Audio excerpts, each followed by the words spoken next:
I have a good news Thanksgiving story, but one with a point. There's somebody I'm especially thankful for this Thanksgiving weekend. His name is Dr. Lee Fairbanks. He's a public health doctor. He was a civil rights advocate in the South long before that was fashionable. He was also involved early in the movement to ban smoking, first in hospitals, if you can believe that. For years, he's been a driving force behind nearly every significant smoking ban in Arizona. I had 2 opportunities to personally observe that he was never just a figurehead.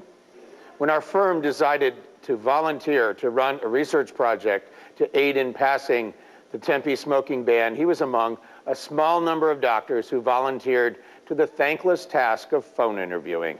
He was the first to arrive and the last to leave. When a charity I was involved with needed doctors to provide physicals for poor children, he was among those who answered our call. Not once, but for 15 years.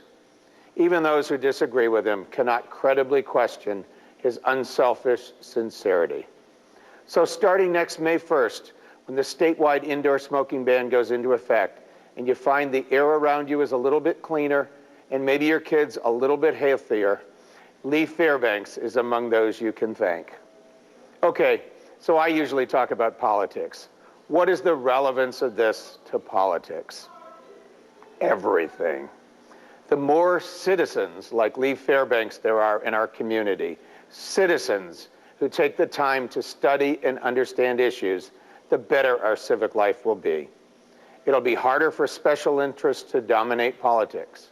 I'm convinced that there'll even be fewer of the negative ads we all hate, because these only work on the uninformed.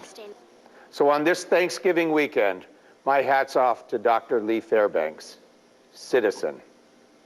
I'm Mike O'Neill, and that's my perspective. And if you have any questions or comments for Mike O'Neill, he can be reached at mikeo'neill@o'neillresearch.com.